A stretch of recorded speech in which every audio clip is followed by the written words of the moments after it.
Bon, salut à tous! Je voulais faire une vidéo aujourd'hui concernant le solaire parce que j'ai plusieurs questions qui reviennent souvent et le modus operandi est toujours un peu décevant pour moi comme pour le client. La question qui arrive souvent, c'est voici ma consommation électrique. Puis là, ça sort en espèce de paquet pas comprenable. Dans le fond, moi, ce que je fais, c'est que je le divise par le nombre de jours, puis je veux savoir combien vous consommez en général par jour. Puis là, mettons exemple, aujourd'hui, j'ai un client, c'est 110 kW par jour qu'il consomme pour vrai, là, OK? Lui, il a comme 5 enfants, il a de la douche en masse, le lave-vaisselle tourne tout le temps, tu sais, ça vire dans la maison. Fait que là, il me dit, moi, je veux un système pour 110 kW par jour. Bon, moi, en partant, pour moi, ça fait pas de sens. Je vais vous expliquer quelque chose de bien simple dans l'électricité, vous allez voir, ça fait du sens. Dans votre maison, vous avez tout un panneau électrique qui fait 200 ampères à 240 volts. Si vous le calculez, là, ça donne 48 000 watts. Vous avez des génératrices dans vos maisons, hein? Connaissez-vous quelqu'un qui a une génératrice de 48 000 watts? Personne, hein?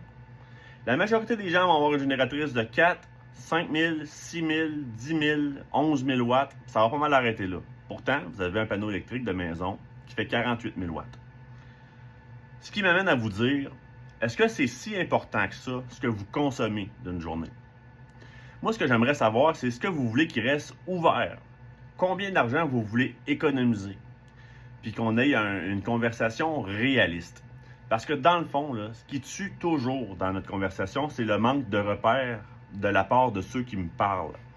Vous voulez faire 100% de votre demande électrique, mais vous ne voulez pas prendre de place en batterie dans votre sous-sol.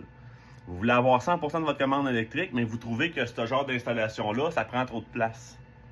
Fait autrement dit, ce qui est important, c'est pas comment vous consommez. C'est quoi vous voulez qu'il reste ouvert, puis combien de kilowatts vous voulez, combien de temps vous voulez que ça reste ouvert. Je vais vous donner un ordre d'idée. Moi, j'ai branché mon spa dessus. Parce que mon ancien employeur m'avait expliqué 2 histoires d'horreur qui est arrivé avec son spa. 2 fois, il est venu pour aller dedans, puis c'était de la glace. Ton chien est mort, comme on dit. Fait que moi, mon spa, il est planté dedans. Mes thermopompes sont plantées dedans.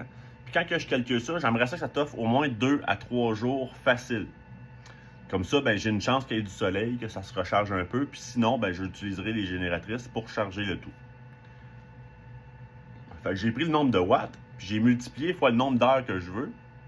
Puis je sais très bien que dans un monde extrême, mettons que je voudrais allonger ça de 2 jours, ben j'ai juste à baisser la température de ma tête à eau chaude et ou baisser la température de mon spa. Vous comprenez? Ben, c'est ça qui est important. Il y a un petit peu de